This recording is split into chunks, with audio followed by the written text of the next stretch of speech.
Amigos, esta semana, una semana cargada con muchas informaciones, pero el tema central que ha movido y conmovido no solamente a la República Dominicana, sino prácticamente al mundo es el tema de las elecciones en Venezuela, que fueron el pasado domingo, pero que este domingo siguen prácticamente en el mismo esquema, con el mismo problema. Los encontronazos entre las facciones del madurismo y la gente de María Corina Machado y Edmundo González Urrutia, quienes han tenido prácticamente que tomar las calles. El mismo reclamo ha sido o fue el reclamo de que primero en la semana la oposición hizo el anuncio público de que tenía el 75% de las actas y que en ese 73%, perdón, había una amplia victoria para la oposición con un 67% para Edmundo González frente a solamente un 34% del chavismo encabezado por Maduro. Unos 2 o 3 días luego, Maduro se presenta ante el Tribunal Superior Electoral y lleva para someter un proceso electoral o un proceso o una medida cautelar ante este organismo y dice que tiene el 100% de las actas y que le dan ganador y que le pide al CNE también que publique las actas. Bueno, el Tribunal Electoral fue que fue porque el CNE es el organismo que reguló las elecciones. Aquí prácticamente lo que vemos es una confrontación y cómo se ha ido o cómo se ha realizado una lucha de grupos. Venezuela, un país que tiene tanta afinidad con la República Dominicana por esos vínculos históricos con Juan Bosch, por esos vínculos históricos con Juan Pablo Duarte y Rosa Duarte, por esos vínculos históricos con Rómulo Betancourt, que Trujillo inclusive, creo que en el 1957 intentó perpetrarle un golpe de Estado en un atentado contra Rómulo Betancourt, también el papel que jugó otro presidente también venezolano en el 78 frente a la crisis y los abusos que cometía Balaguer, creo que Carlos Andrés Pérez, de igual manera también el vínculo creado por República Dominicana con el propio Chávez y Petrocaribe, como muy bien explicaba en otro programa hermano, en otra emisora, en otra planta televisora hermana. Yo creo que el caso de Venezuela es un caso de estudio, cómo una nación rica detonó en una nación pobre, como una nación que en los años 60, 70, 80 ya tenía el nivel de desarrollo vial y estructural que querría tener cualquier país del mundo. Tanto Argentina, que está también en una crisis hace mucho tiempo, como Venezuela, eran los ejemplos de Latinoamérica. Ojalá Perú, ojalá Brasil, ojalá Panamá, haber tenido el desarrollo que tuvo Venezuela en los años 60 y 70. ¿Por qué? Porque en Venezuela, creo que en los años 20 o 30 se descubrió el petróleo y ese petróleo en Venezuela entonces logró explotarse y fue o capitalizó o más bien impulsó esa economía. Y cuando el petróleo comenzó a tomar valor en los años 50, 60, 70, 80, pues entonces el petróleo logró llevar muchos recursos. Tuvo una pequeña caída, creo que en los años 80, del precio, en los años 90, pero ya en la década del 2000, pues logró su máxima expresión, creo que llegando hasta unos 170 el barril de petróleo. En ese periodo de esos 10 años, Hugo Chávez jugó un rol fundamental porque inclusive creó un programa llamado Petrocaribe que impulsó muchos países de Latinoamérica, también logró hacer vínculos superiores en cada uno de esos países, porque con el instrumento del Petrocaribe podía ayudar a las economías hermanas como la República Dominicana, por ejemplo, por lo cual se crearon vínculos adecuados. Pero luego de que Venezuela fue apretado por el cuello, especialmente comenzando con Chávez, pero Chávez, como el petróleo estaba muy alto y tenía muchos ingresos, logró sobrevivir, principalmente con todos estos programas sociales que son los que le dan la validez y son los que le dan la validación social en el pueblo de Venezuela porque le da asistencia económica y social a una gran parte de los venezolanos que se encuentran allá. Pero con un petróleo debilitado, pues ese país no está produciendo nada. Absolutamente todo lo que se come en Venezuela es prácticamente importado y eso crea entonces esa gran problemática de alimentación. Con el embargo que principalmente los Estados Unidos y otros aliados le impregnan a Venezuela, le motiva o le obliga prácticamente a tener que importar todo, pero ya saben que con pocos ingresos para importar y necesitan importarlo todo porque no producen nada, porque su economía gira en torno prácticamente al petróleo, es un problema. Por eso las economías no son buenas tenerle específicamente un área, es bueno tú tener una diversificación. Por eso el turismo, pese a que dicen que es un catalizador, la industria sin chimenea, ¿verdad? ¿Por qué? Porque cuando tú tienes turismo, por ejemplo, los dominicanos, que ya tenemos 10 millones de visitantes, no de turistas son 8, de visitantes 2 millones adicionales, pues ahí tenemos ya unos 10 millones de visitantes. Esos 10 millones hay que alimentarlos. Entonces aquí hay que construir, hay que producir más aguacate, más habichuela, más arroz. Es como si en vez de la República Dominicana tener 10, 11 millones de habitantes, tenemos que alimentar 22 millones de habitantes porque vienen 10 que vienen de fuera. Es una noticia sumamente importante tener una empresa sin chimenea como es el turismo. Pero en el caso de Venezuela, pese a que tiene toda esa riqueza, no logran explotarla. Y déjeme decirle que Venezuela tiene una vegetación, el Salto del Ángel, que es el salto más grande del mundo, y otros lugares glaciales, inclusive tiene Venezuela, que bueno, el primer glacial del mundo que se queda totalmente sin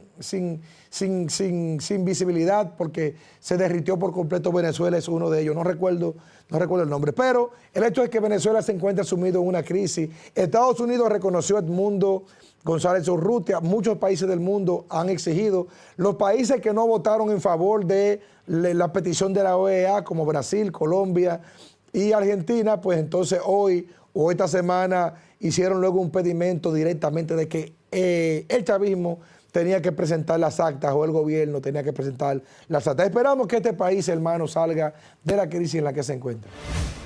Y otra noticia que también fue tendencia esta semana fue la designación de Farideh Raful como ministro de Interior y Policía. Esta noticia caminó por la razón de que Farideh Raful es una figura de principalía de este país, senadora del Distrito Nacional, quien también fue diputada y hoy es designada ministra de Interior. Es la segunda mujer designada en esta importante posición política, bueno, posición gubernamental.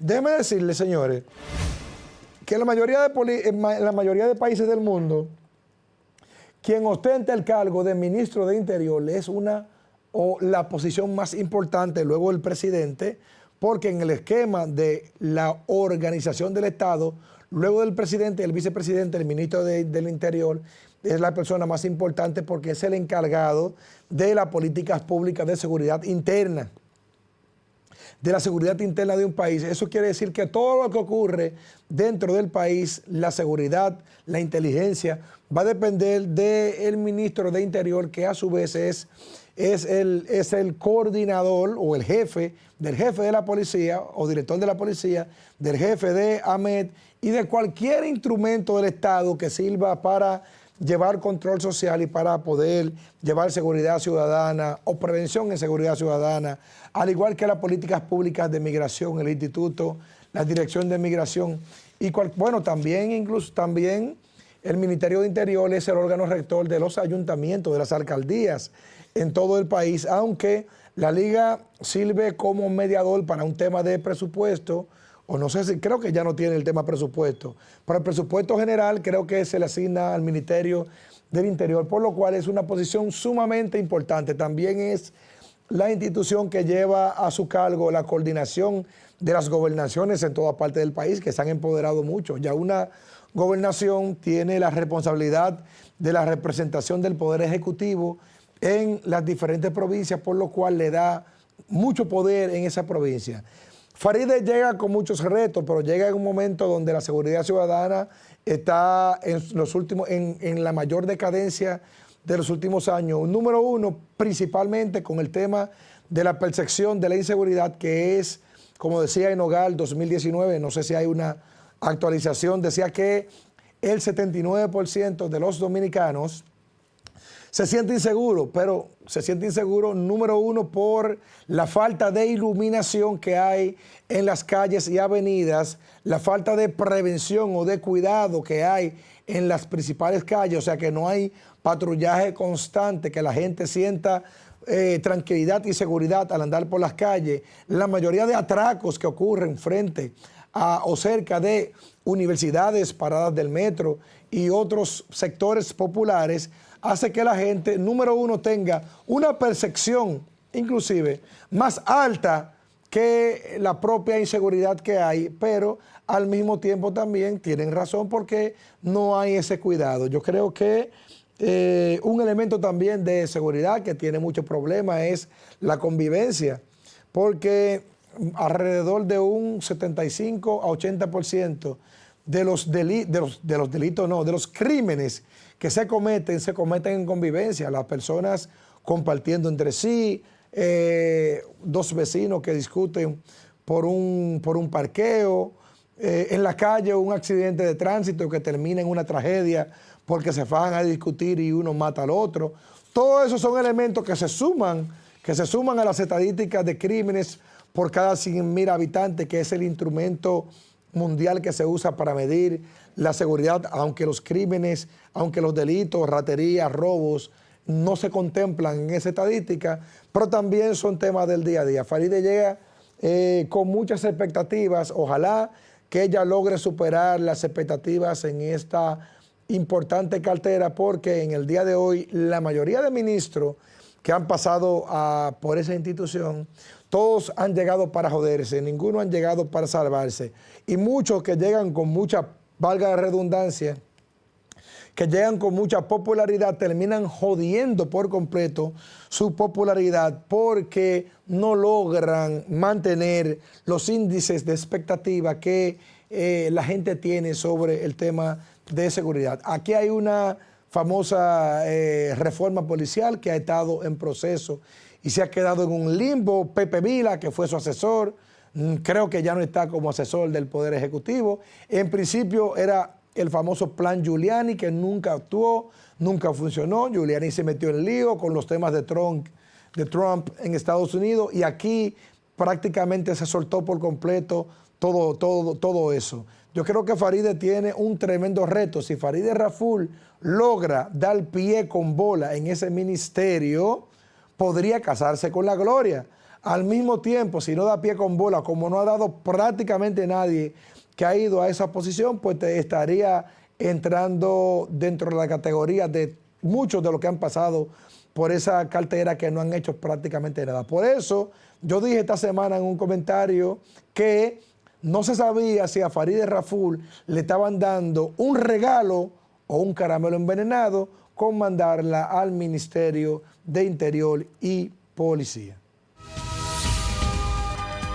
Saludos amigos de Al Filo, ya estamos aquí en el set de las entrevistas. Bueno, en el día de hoy tenemos una invitada especial que viene desde la circunscripción número 5. Sí, señor. Circunscripción número 5, tenemos con nosotros a la buena amiga personal, Karen Serrata, quien es abogada, pero también dirigente político. Karen, bienvenida. Bueno, gracias. Yo estoy hoy como así, en un modo, me siento VIP hoy, porque mira, me pues siento déjame en decirte casa. una cosa, que aquí a veces vienen los amigos y dicen, mira, pues llévame suave, ¿qué es lo que pasa? Dale para allá. Karen, ¿cómo anda la cosa? ¿Cómo va el panorama? ¿Cómo andan los aprestos políticos? No solamente en el municipio, sino en el país. Pero específicamente, ¿cómo tú evalúas la gestión de Luis Abinader en estos primeros 4 años?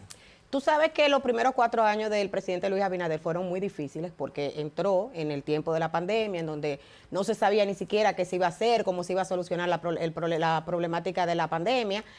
Obviamente el PRM entra a un estado que era es muy diferente a lo que fue el Estado cuando era PRD, cuando, o sea, los dirigentes que hoy son del PRM. 2004. Exactamente, y poco a poco eso ha ido, ¿verdad?, cambiando, pudimos sobrepasar el tema del COVID, hemos podido lidiar con la situación alimentaria, que dicho sea de paso, la FAO en esta semana pudo decir en un informe reciente que se bajó un 55% de la subalimentación y se explicó el por qué se ha dado esa situación, por la participación de los comedores económicos, de INESPRE y de otras ayudas sociales. Y yo creo que replantear ahora lo que serán los 4 años próximos del presidente Luis Abinader, obviamente ya se ha sobrepasado muchas cosas y nosotros tenemos la certeza de que estos 4 años serán mejores que los que pasaron. Karen, pero cierto, el tema pandemia, guerra Ucrania,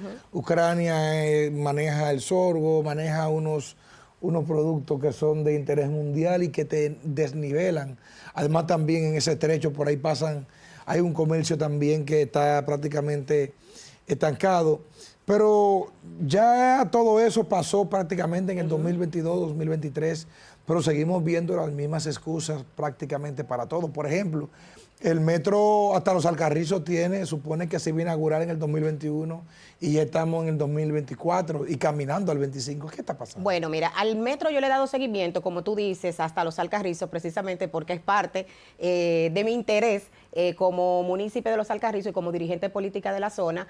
Ahí se ha dado la situación de que se ha tenido que parar un poco el avance de la construcción del metro, porque hay, por ejemplo, espacios que han tenido que ser comprados por el Estado, han tenido que negociar con algunas empresas, que si tú te das cuenta, incluso en el tramo donde está por ahí Tricón, hay un banco, hay otras empresas también que han tenido que ceder o vender parte de esos espacios, y básicamente eso ha pasado. Y ha pasado también con la construcción de la avenida Nuevo Camino, que sería la circunvalación que está por Los Alcarrizos también. Sí. Esa parte también se ha ido trabajando un poquito más lento, y yo he ido a la zona y he estado investigando, y es precisamente por eso, porque hay muchas casas que han tenido personas que han tenido que reubicarse, hay personas que han tenido que comprarle e indemnizarle por sus terrenos, y entonces más o menos Pero por a mí eso. me informan, Karen, que no es solamente el tema de las casas y las personas que hay que comprar, porque todas esas casas estaban ya contempladas y el gobierno de Danilo había dejado esa obra. Dicen que ya en un periodo, en un proceso muy avanzado, no sé a qué nivel, me imagino que tal vez un 50, un 60%. No se había empezado. Sí, se dejó contemplado en el último presupuesto, ¿verdad? Y hay que decir la verdad, se dio el primer Picasso en el gobierno de Danilo Medina, pero como estamos hablando de que es una continuidad. Pero que el problema de se debe más a las estructuras con el terreno, que parece que se hicieron una recomendación y no se llevaron y tuvieron que replantear luego ¿cómo es el nombre? Los pilotillos, esos gigantes que se siembran, y que aparentemente no había una coordinación con eso. ¿Qué tú sabes de eso? Bueno, esa parte no te sé decir. Lo que sí tengo información de lo que te expliqué anteriormente con relación a la situación que se da con los habitantes de la zona, con los comercios. Puede haberse dado también una situación parecida a esa, porque en una construcción tú sabes que nada, ahí no, sí, 1 más 1 no es igual a 2. Ahí hay situaciones que se pueden dar y hay que replantearle, y yo me imagino que si se han dado, están en fase Karen, de un gran solucionar. problema, el país durante ya los últimos 8 años logramos todos, o se logró más bien, reducir el déficit eléctrico, el hoyo eléctrico, de unos 900, 1.000 o 1.200 millones de dólares anualizados que se pagaban como subsidio. Se logró reducirlo hasta un 450, 500 millones de dólares al año, principalmente con la entrada de Punta Catalina. Pero hemos visto cómo esto ha pasado de 500 millones a 1.700 millones de subsidio, aumentando prácticamente en unos 70.000 a 90.000 millones adicionales. Sin embargo, nos están pidiendo que tenemos que sacrificarnos una reforma fiscal. ¿Qué opinión te merece? Mira, el tema de la reforma fiscal, si tú te has dado cuenta, ha sido un tema muy espinoso, que comenzamos a principios de hace como tres meses a hablar de la reforma fiscal. He visto que en estos días como que se ha calmado o se ha mantenido bajo perfil el tema de la reforma fiscal, pero yo entiendo también que se está haciendo un análisis o sea, generalizado de la situación económica del país para poder hablar de una reforma fiscal integral. ¿Entiende? Entonces, yo entiendo que hay que esperar que sean esos grupos que están encargados de hablar de reforma. Y sobre ese déficit que tenemos prácticamente de unos 90.000 millones anualizados adicionales que antes no ocurrían. Eso es fruto de la ineficiencia porque no cobran la luz, o sea, no gestionan esa sede. Las pérdidas han aumentado de 30 hasta 55%. Tú sabes que se me hace raro eso porque yo como ciudadana yo pago mi luz completa y veo también que hay ciertos candados de EDESUR, por ejemplo, en el caso nuestro que nos toca EDESUR, para que no haya un escape en el pago de la energía eléctrica. Sí sabemos que se han dado situaciones en el plano energético y de hecho tú sabes que ha habido una confrontación para poder llegar a un acuerdo en esta situación que se da específicamente con la energía eléctrica. Yo me imagino que también en este tramo de estos próximos 4 años es uno de los temas principales y fundamentales que hay que tratar. Obligatorio tendría que ser el tema porque estamos diciendo es que yo tenía un nivel de pérdida de 30 o 35 o 25, como llegaron a tener, y de repente tenemos 40, y eso prácticamente forma parte mucho de la ineficiencia administrativa. Por ejemplo, EDESTE anda por un 56%. Entonces, los municipios de Santo Domingo Este y toda la zona este, y algunos del distrito también que forman parte de este, pues están con el grito al cielo porque eso significa que hay más apagones, hay más problemas y todo eso. Yo creo que es uno de los puntos más importantes donde el gobierno tendría que hacer más énfasis y tendría que emplearse a fondo. Y sobre Karen, otro punto en el mismo tema eléctrico, Punta Catalina fue prácticamente satanizada durante años como la obra del delito, como puta Catalina le llamaron inclusive, y hoy es la salvación prácticamente del gobierno. ¿Debe el gobierno seguir invirtiendo en proyectos como Punta Catalina o lleva algún proyecto ya? Bueno, la parte del sector eléctrico no te puedo dar un detalle pormenorizado porque para mí es un tema muy técnico. Y yo abordarte un tema técnico que no manejo sería una irresponsabilidad de mi parte. Pero en el caso de los proyectos, me imagino que ante la situación que se ha planteado con el sistema eléctrico, debe haber un proyecto que vaya, ¿verdad?, a mejorar lo que ya nosotros sabemos que han habido fallas y que tienen que mejorar. Karen, entonces, debe haber un proyecto. Tú decías ahorita que la FAO hizo un anuncio donde habla de que la pobreza extrema se redujo hasta un 55%. Un 55%. Pero al mismo tiempo también, así como se redujo hasta un 55%, del 2020 hasta el 2024 aumentó en más de un 60%. ¿Cuál sería el detalle para aumentar y cuál sería el detalle para disminuir? Tú sabes que eso data mucho del ojo con el que se mira y te voy a decir por qué. Porque si la FAO hoy te hace un análisis y te da un informe al día de hoy. Eso incluso fue el tema que tocó el presidente de la República en la semanal pasado lunes, que nos encaminamos a cero hambre. Entonces, si ese informe es reciente y dice que se ha disminuido la pobreza o la subalimentación en un 55%, quiere decir que todo eso que pasó en el 2020 hasta la fecha ha sido superado, porque se está diciendo que bajó en un 55%. Tú sabes que hay que reconocer que este gobierno ha hecho un gran esfuerzo por mantener el tema de la alimentación balanceado. Estuvimos en una pandemia, no podemos decir que República Dominicana tuvo hambre, pasó hambre, que no habían productos, sí hubo escasez por situaciones que se dieron que planteamos en principio, pero por ejemplo, cuando se escucha el informe de la FAO y vemos también cómo el gobierno establece el por qué esa disminución del 55% te está hablando de que, por ejemplo, los comedores económicos aumentaron, se planteaba en principio del gobierno que iban a ser 105 comedores, ya tenemos 130 comedores, se han situado comedores económicos en sitios, por ejemplo, en donde se han hecho levantamientos por el mapa de la pobreza, que ha ha paliado, ¿verdad?, la situación alimentaria. También en el sistema carcelario, que se están usando lo que son las raciones alimentarias o alimenticias de los comedores económicos, vemos que antes se daban 18,000 raciones, ahora estamos en 160,000 raciones. Entonces, a nivel nacional, 160,000, pero en el sistema carcelario de 18 a 30,000. Entonces, se está trabajando para que este asunto de la alimentación en República Dominicana esté garantizado. Y eso se nota, ¿verdad? Porque, por ejemplo, cuando vamos a la región, decir que República Dominicana está pasando hambre, como escuché unos comentarios de algún político por ahí, que me voy a obviar el nombre por un tema de respeto a su trayectoria política, pero creo que raya en el fanatismo comparar a República Dominicana con Venezuela, que todos saben en la situación que se ha mantenido y que está. Eso, o sea, realmente eso yo diría que es una Karen, posición yo creo, descabellada. mira, hay temas que yo, independientemente del interés político que yo pueda tener, yo tiendo siempre a tratar de sesgarlo lo menos que pueda, que son temas de educación, temas de salud y temas de economía o reducción de la pobreza.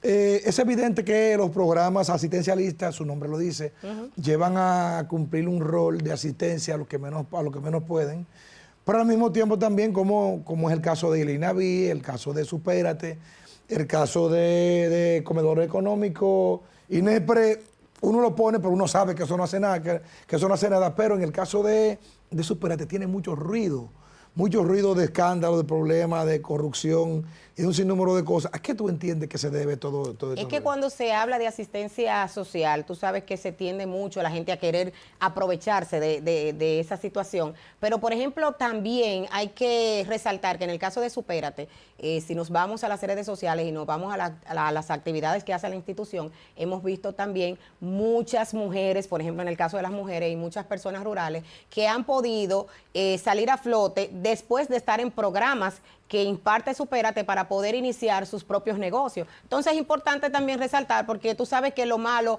tiende, o lo que se quiere hacer sonar, tiende a sonar más que lo positivo. En el caso de Supérate, en el caso del gabinete social, que ahí tenemos a Tony Peña, también vemos que en días pasados se graduaron un grupo interesante de jóvenes en un proyecto que hay dentro del gabinete. ¿Y tú no crees que el ruido que hay en ese gabinete se debe más a tener tantas cabezas? Porque, por ejemplo, con Margarita, cuando manejaba el sistema, no sé cómo es el nombre. El SIUBEN. El sistema de asistencia social completo del gobierno. El SIUBEN era. No había ruido. Cuando Alburquerque lo manejaba, no había ruido. ¿Tú no crees que el ruido aquí está en tener 4 o 5 cabezas en un sistema que debería mandar una sola persona? Mira, yo creo que el ruido aquí se ha provocado a medida de que las redes sociales han tenido un protagonismo, y eso lo hemos visto en las últimas campañas políticas, y obviamente estos ruidos también se utilizan para hacer ruido y sacar un capital político. No necesariamente todo lo que se dice en redes, no necesariamente todo lo que se escucha es la realidad, porque qué bueno que también utilicemos las redes sociales para decir cuántas personas han sido beneficiadas de estos sistemas y estos programas, que han salido de la extrema pobreza y que han podido iniciar un propio negocio. Sí, pero hay cosas, Karen, que no son solamente temas de redes sociales y de ruido. Por ejemplo, Tony dio 100 millones de pesos sin ningún soporte. Y eso está ahí. De igual manera también son varios las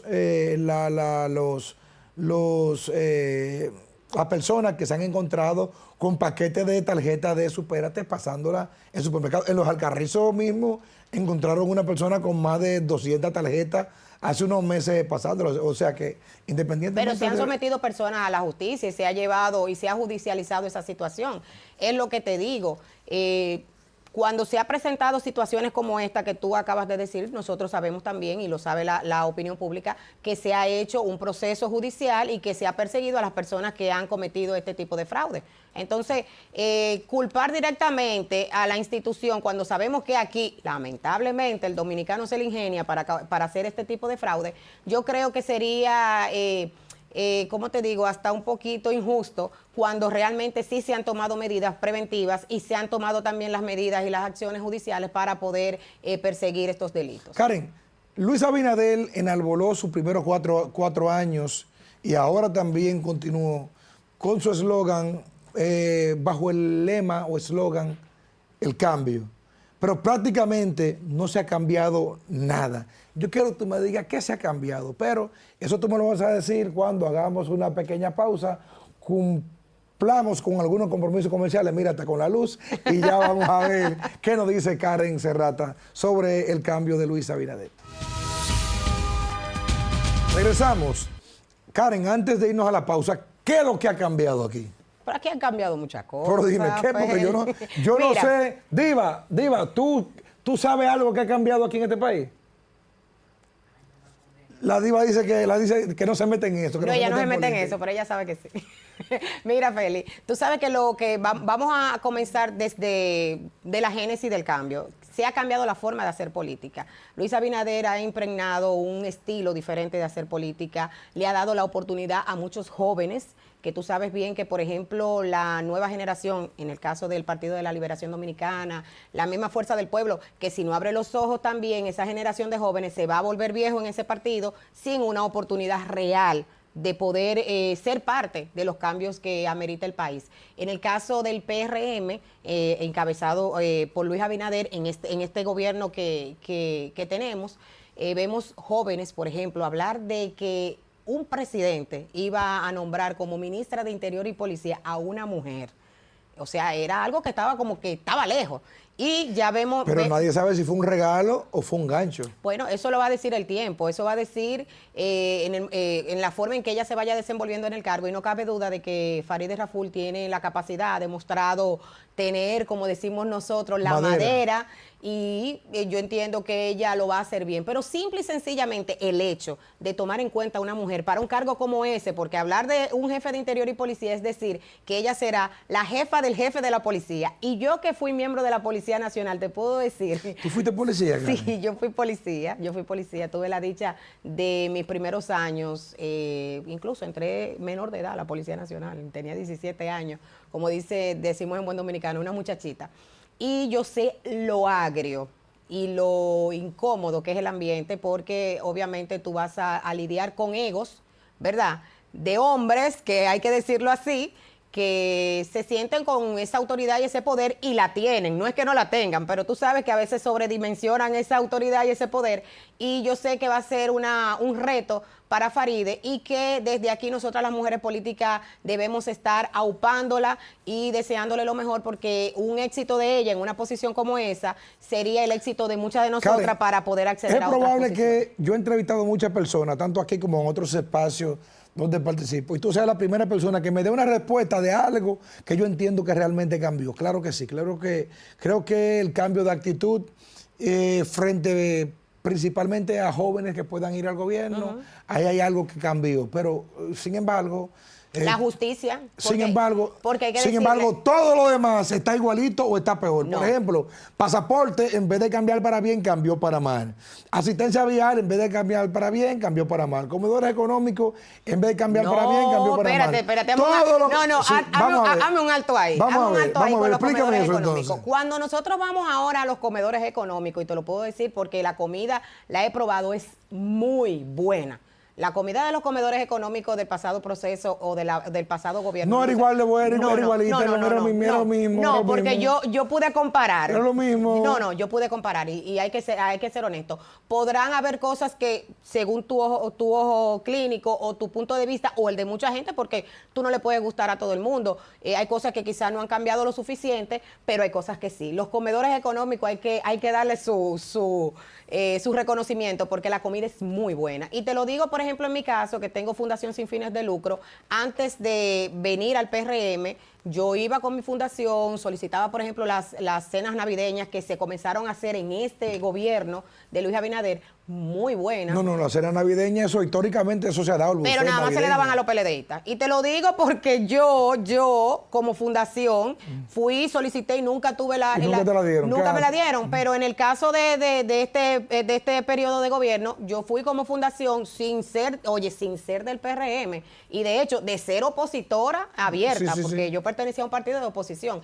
Y en varias ocasiones, en varias navidades, tuve la oportunidad de poder llevar a ciertas comunidades esa comida que, te soy honesta, muy buena, limpia, e incluso cuando tú ibas a recoger la comida, te la entregaban de una manera que tú decías, wow, bien delicada. Entonces, sí hay cosas que han cambiado, Félix, hay cosas que La faltan. astucia de la justicia. ¿En qué ha cambiado la justicia, por ejemplo? Bueno, mira, tú sabes que aquí se hablaba ¿Por qué? Porque Jenny Berenice estaba ahí, Wilson Camacho estaba ahí, todos los fiscales estaban en el mismo lugar. ¿Qué ha cambiado? Bueno, tú eres abogada, por cierto. Bueno, que yo he visto que ha cambiado, que posiblemente todos esos elementos que tú señalas estaban ahí, pero tenían injerencia de otros estamentos del Pero Estado. como lo tienen ahora, porque ahora Abinader sigue interviniendo, este 7 no, igualito. Yo no veo eso, Igualito. Yo no veo eso. Claro, porque si él determina que la justicia es independiente y se atribuye a él, entonces no es independiente porque se supone que la justicia debe tomar sus propias decisiones. Ahora, tú sabes que aquí cuando se hablaba de justicia era desde arriba un orden, o sea, se daban órdenes.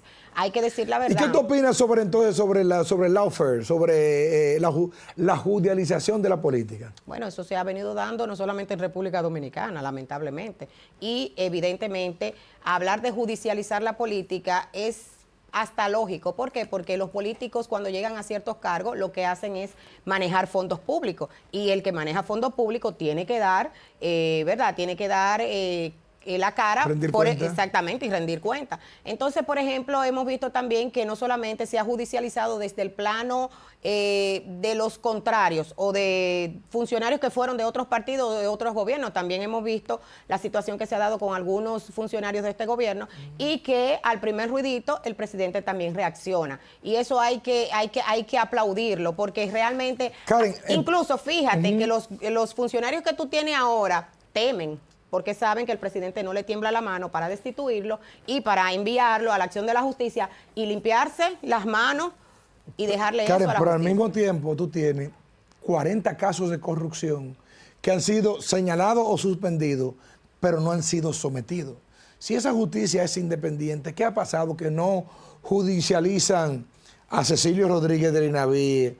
¿Por qué no judicializan a los que perpetraron el tema de las jeringas en salud pública? ¿Por qué no someten a la justicia a lo del escándalo de Interior y Policía, donde se quemaron el departamento de Alma? ¿Por qué no judicializan a los destituidos del Ministerio de la Juventud, por supuesto fraude? O ¿por qué dejaron libre, pese a que habían 5 testigos, al del caso 13 de lotería? ¿Dónde está el equilibrio de la justicia si es independiente? Ahora yo te hago alguna pregunta. ¿Cuántos casos de corrupción se dieron en otros gobiernos y no se hizo absolutamente nada para que eso se resolviera? Y en muchos de esos casos se están haciendo investigaciones y obviamente hay que esperar el debido proceso. Pero es que sencillo. En el 2017, con el caso de Brecht, fue sometido Temístocles Montaje, el número 3 en el PLD, Julio César Valentín, expresidente de la Cámara de Diputados, Alfredo Pacheco, hoy presidente de la Cámara, Chu Vázquez, hoy ministro de Interior, ahora cónsul, Andrés Bautista, hoy ministro administrativo de la presidencia. Fueron sometidos muchas personas, incluyendo del más alto nivel del PLD. O sea, el caso de Brecht fue sometido, el caso de Tucano fue sometido. Había sometimiento igual que ahora. La diferencia es que no se miraba para un solo lado, porque cuando de Brecht, aquí cayeron de todos los partidos políticos, que algunos sí, que algunos no, que algunos hubo exageración. ¿Cuáles sí y cuáles no? Sí, algunos exageración. Yo creo que hubo abuso. Oye, yo te digo, creo que hubo abuso, hubo exageración en el proceso, pero no se puede decir que no hubo, porque lo hubo. Ahora, y toda esa inobservancia de más de 40 casos, que lo cancelo por corrupción y no lo someto. ¿Y dónde está la justicia entonces? ¿Por qué no actúan? Bueno, la justicia tiene en las manos esos expedientes y son los que tienen que hacerlo. Tú sabes que son organismos independientes que tienen que hacer su trabajo. Ya ahí el presidente no puede intervenir porque ellos tienen la capacidad y tienen los expedientes en la mano. Hay procesos de esos que están abiertos, hay procesos que se están investigando y hay procesos que en su momento darán como resultado una sentencia y darán una condena. Karen, tú siempre estás caracterizado por ser una mujer aguerrida y una mujer de territorio, aunque sea rubia y bonita, ¿verdad? Valga el piropo en el aire. Al mismo tiempo, tú eres una persona del territorio. ¿Con quién se va Karen para el 2028? Tú dices candidatos presidenciales del PRM. Bueno, ahora mismo yo estoy en el PRM. Sí. Yo entiendo que es muy temprano para hablar de algún precandidato o candidato presidencial. Entiendo que debemos dejar que el presidente Luis Abinader haga su trabajo en estos 4 años. Y siento que todavía estamos a destiempo para hablar de aspiraciones personales y apoyos a otros. Porque tú tienes un candidato de allá, de los Alcarrizos, que aspira a presidente. ¿Cuál? O el de Promese.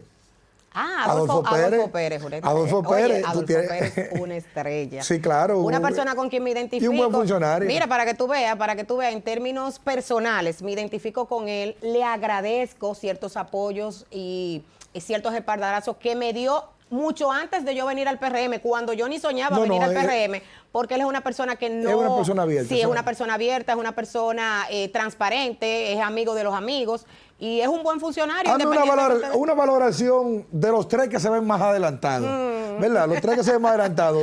Hablamos de David Collado, de Carolina Mejía y de Yayo, que por su buen manejo con todo el mundo se ha colado como en ese, como en ese one, two, y three. ha hecho un buen trabajo también. Y ha hecho un buen trabajo. Hazme una valoración personal política de los tres. Vamos a ver. No tiene ni que decir que está con ninguno, es su valoración política. Te voy a decir como tú dices, qué difícil me la pusiste. Bueno, en el caso de David Collado vemos una figura fresca, una figura que... ha hecho un trabajo interesante donde quiera que ha estado, en la alcaldía prácticamente puso en el ojo del país la alcaldía del Distrito Nacional en su trabajo. Aunque Carolina dijo recientemente en un video que él le dejó más de 2.000 millones de pesos en deuda. Las deudas en los ayuntamientos siempre existen. Nadie va a recibir un ayuntamiento cero deuda, eso no es verdad. Porque obviamente son 4 años del día a día de trabajo, la basura es cara y los proyectos que se hacen en los ayuntamientos son caros. Para mí, el tema de deuda es un tema que se maneja en todos los ayuntamientos. Que uno lo diga o que otro no lo diga es una cosa, pero sí hay siempre deuda, siempre se recibe con deuda. Y te lo digo porque yo he trabajado un poco el tema de la municipalidad porque estuve aspirando a la alcaldía en el pasado proceso. Pero en el caso, por ejemplo, también de David, vemos ahora como ministro de Turismo, que ha hecho un trabajo excepcional, y yo entiendo que es una figura fresca y una figura que ha manejado bastante bien su imagen y por eso está dentro del ranking que tú dices. En el caso de Carolina Mejía, sabemos que viene de una familia, de un linaje de política todo el tiempo, mujer, que obviamente que como mujer me identifico con ella, es bastante carismática, ha hecho un buen trabajo en la alcaldía del Distrito Nacional y por eso también se sitúa dentro de las favoritas que tú mencionas del ranking de los posibles precandidatos. Pero dicen que la candidatura de Carolina naufragó con las inundaciones de la capital. Es que el tema de las inundaciones, eso es estructural, eso no es un tema solamente de esta alcaldía, porque lo queremos poner ahora porque las redes sociales muestran lo que está pasando cuando llueve, pero hay un proyecto, estuve chequeando también que la misma Carolina tiene un proyecto para resolver el problema del desagüe, entonces hablar de... Pero yo creo que a ella se le señala más con el tema del drenaje, no es tanto porque se inunde, sino más bien porque no le dan mantenimiento a los invernales, que es por donde se filtra el agua para estas inundaciones. Hay esquinas que tú dices, ahí no hay razón de ser para que esté inundado. La Luperón todo el tiempo se ha inundado, toda la vida se ha inundado abajo del puente de la Luperón, todo el tiempo. Entonces, es lo que te estoy diciendo, si a eso vamos, no podemos... poner el tema de las inundaciones solamente por la gestión de Carolina. La gestión de Carolina se ha mostrado más las inundaciones que han habido en la capital toda la vida por el mismo tema de las redes sociales. Y en el caso de Yayo San Lobatón. Yayo también es una figura fresca, una figura que ha demostrado un compromiso muy fuerte con el partido. Es una persona también que ha hecho un trabajo de gerencia muy bueno, pero también dentro de ese ranking hay otros aspirantes a la presidencia del PRM. Claro, muchísimos. Pero es que eso se ha relajado porque es el problema del PRM. No se ha relajado, no. Y la democracia. Pero en el PLD yo veo gente ahora aspirando a presidente. Sí, pero vamos a ver. ¿Quiénes más aspiran en el PRM? Ahí está Wellington Arnaud, que ha hecho muy buen trabajo Wellington en tiene la su posición historia, sí. y es un joven formado en política, que tiene una trayectoria que hay que respetar. Tiene estructura política también, lo demostró en el pasado proceso electoral. Vemos a Tony Peña, el hijo del líder, y te lo digo porque... ¿Tony Peña aspira? Tony Peña aspira. Pero ¿por qué tú te sorprendes de que Tony Peña aspire? No, pero Tony Peña no tiene que dar explicación de 100 millones de pesos que entregó gratis a... Oye, ¿por dónde tú aquí, vas? artista, ¿Y por qué tú no resaltas el trabajo que Tony Peña ha hecho en el gabinete social? Porque ¿Y cuál es el trabajo que ha hecho? ¿Cuál es? Pero dime para yo saber cuál. Pero tú no... Pero es que yo no lo veo. Mira, incluso en días pasados yo tuve la oportunidad de ver algunas de las entrevistas de Tony Peña y yo me sorprendí. Al parecer Tony Peña no ha estado promoviendo de manera eficiente lo que hace en el gabinete. Y te voy a decir que me sorprendió. para puntualizar aquí. Ciudad Mujer, que se está construyendo en Santo Domingo Norte frente al Ney Arias Lora, que es un proyecto del Gabinete Social destinado precisamente para nosotras las mujeres. Y también, si tú ves los jóvenes que se graduaron, me parece que en el programa 1424, algo así, que se llama, que lo liderea Mordán. Alex Moldán, sí. Exactamente. Muy buen programa, es del Gabinete Social. Entonces, lo que te quiero decir... ¿Y quién más aspira? Que ya no están haciendo señas que nos vamos. ¿Quién más aspira? ¿Quién más aspira también? Es que son muchos. Es que son muchos. Sí, sí. Yo sí, creo como que en el PRM se ha relajado un tema de las aspiraciones No, no se ha presidenciales, relajado, se ha democratizado Sí, las pero democratizar y aspiraciones. relajar son dos cosas totalmente diferentes. No, pero hay mucho relajo en el PLD. Karen, pero muchísimas gracias, Karen. Gracias a Karen Serrata por estar con nosotros. Hablamos de todo, pero muy interesante. Señores, a ustedes no se vayan. Hacemos una pequeña pausa y ya regresamos con la parte final del programa. Muchísimas gracias por quedarse con nosotros toda una hora, acompañándonos con este contenido que tanto nos gusta hacerlo, con tanto cariño. Lo hacemos desde BTV, Canal 32 y toda la producción que trabajamos. Señores, se nos acabó el tiempo. Será pues hasta una próxima entrega. El próximo domingo, 11 en puntico, nos vemos en Al Filo.